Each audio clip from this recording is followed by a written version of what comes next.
नमस्कार, आप देखना शुरू कर चुके हैं फर्स्ट लुक बिहार। मैं आदित्य आपके साथ।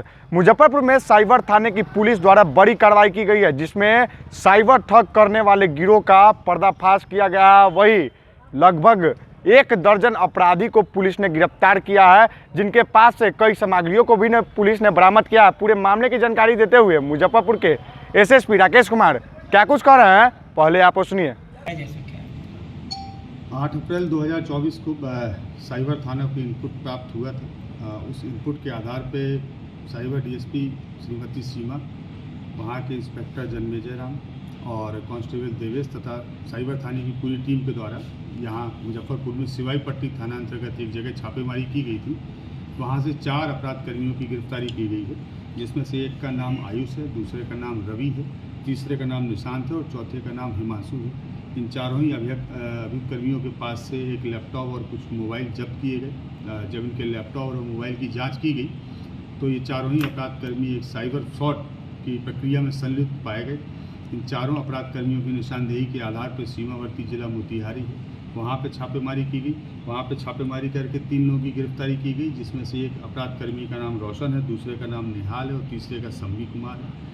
इन तीनों के पास से काफ़ी बड़ी मात्रा में एटीएम कार्ड्स, डेबिट कार्ड्स, विभिन्न बैंकों के पासबुक, चेकबुक और मोबाइल्स बरामद हुए। कुछ रजिस्टर्स भी बरामद हुए, जिसमें बहुत लंबा हिसाब किताब है। इसके उपरांत फिर बेतिया ज़िले में भी रेड की गई। वहाँ से 4 अपराधकर्मियों की गिरफ्तारी की गई है, जिसमें से एक का नाम मुरारी है, दूसरे का नाम नवीन है, तीसरे का नाम राजकुमार है। इस प्रकार से कुल 11 अपराधकर्मियों की गिरफ्तारी की गई है। इन 11 अपराधकर्मियों के पास से लगभग 93 लाख रुपए को हम लोगों ने अभी फ्रीज कराया है, जो साइबर फ्रॉड की मनी है। और ये इनके कनेक्शन जो है वो लगभग 3 से 4 देशों के साथ थे, जहाँ से डिफरेंट जगह से कॉल आती थी।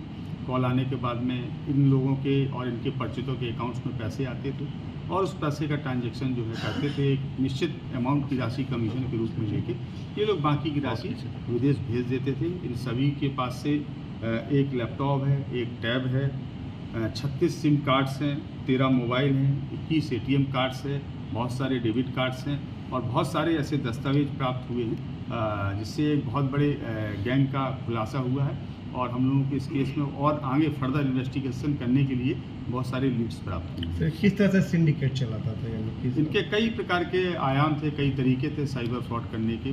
कई बार मल्टीनेशनल कंपनियां हैं, ये उनकी फर्जी वेबसाइट्स तैयार कर लेते हैं, उनसे मिलते जुलते नामों के आधार पे, और उनकी फ्रेंचाइजी या उन कंपनियों को लीज पर लेने के लिए लोगों को लोग लुभावने अवसर देते हैं। लोग उसमें पैसा अपना डाल देते हैं, बाद में उनको पता लगता है कि हम साइबर फ्रॉड के शिकार हो गए।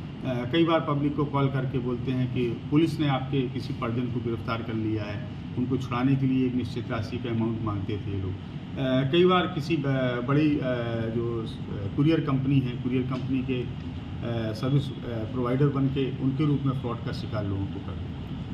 किन देशों में सर?